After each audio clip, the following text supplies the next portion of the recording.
Equilíbrio químico. O que é equilíbrio químico? Imagine que aqui na nossa sala a gente tem um aluno que faz esporte e começa a jogar maçã no primeiro ano.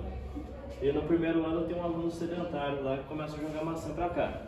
Naturalmente o aluno daqui vai jogar maçã mais rápido para lá do que o aluno de lá vai jogar maçã mais rápido para cá.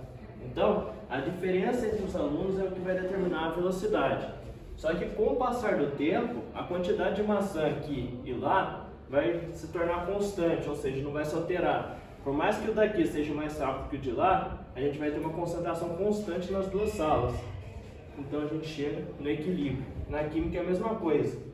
A gente vai ter uma velocidade do reagente e uma velocidade do produto. Quando as concentrações permanecem constantes, a gente vai chegar no equilíbrio químico.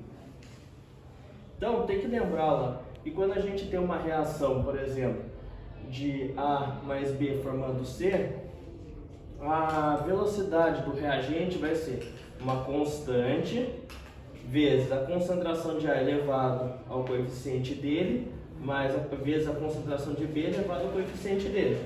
E a velocidade do produto vai ser o quê? Uma constante, que é diferente da constante anterior, vezes a concentração de C elevado ao coeficiente dele. Então, agora a gente entra numa reação chamada reação reversível, ou seja, tanto a formação de produto quanto o produto se decompõe em reagente. Então, quando o reagente forma produto, a gente fala que tem uma reação de ordem direta. E quando o produto se decompõe em reagente, a gente tem uma reação de ordem inversa. Então, nas reações reversíveis, tanto a gente vai ter formação de produto, quanto o produto vai estar formando reagente, vai estar a todo tempo isso acontecendo. Então, lembra que quando a gente viu a parte de velocidade na química, a gente no começo, como a concentração é muito grande, a velocidade é muito rápida. Então a velocidade vem e depois permanece constante. Então, o que acontece aqui? Imagina que a gente tem um gráfico de velocidade por concentração, o produto vai estar lá no eixo zero e o reagente vai estar lá em cima. Então o reagente vem descendo, o produto vem subindo. Uma hora as duas linhas ficam constantes. Se a gente tiver maior formação de produto do que reagente no final, a linha do produto vai estar acima da linha do reagente. Se for ao contrário, o reagente vai estar acima do produto. E se as duas forem iguais, as duas linhas vão estar juntas. Então, aí que acontece o equilíbrio da reação. Então, a gente pode calcular tanto uma coisa chamada Kc quanto uma coisa chamada Kp. Kc é uma constante de equilíbrio da concentração. O que a gente faz? Como no equilíbrio as duas velocidades são iguais, a gente iguala tanto a velocidade da reação direta, que é a velocidade do reagente, quanto a velocidade do produto. Ao igualar as duas, a gente passa as concentrações para um lado e as constantes para o outro. Como?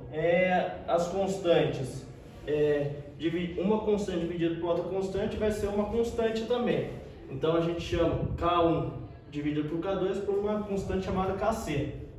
Então, Kc vai ser o que? A concentração do produto elevado ao coeficiente estequiométrico dele, dividido pelas concentrações dos reagentes. E se a gente for considerar Kp, que é a constante de pressão, a gente põe a pressão do produto elevado ao coeficiente dele, dividida pelas pressões multiplicadas dos reagentes.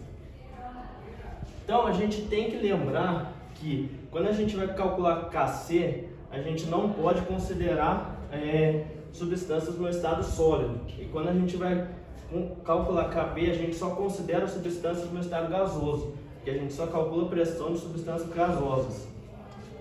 Então, se Kc ou Kp for maior que 1, no final a gente vai ter uma maior concentração de produto do que de reagente.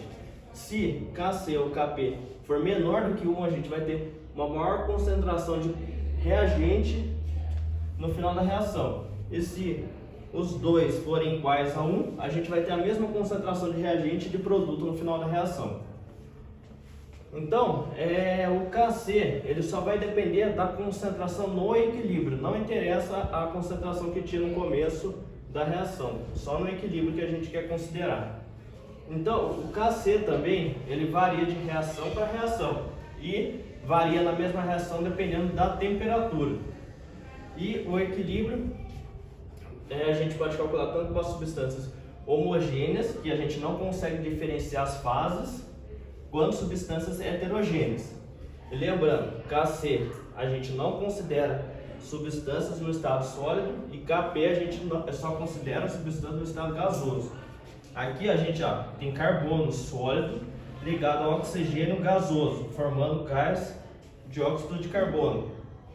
Então, quando a gente vai calcular Kc, o carbono está no estado sólido, então a gente não considera ele. Então a gente vai pegar a concentração do produto, dividir pela concentração do reagente, que é só o oxigênio que está gasoso. Agora no Kp, a gente só vai considerar a substância no estado gasoso, que é o O2 e o CO2.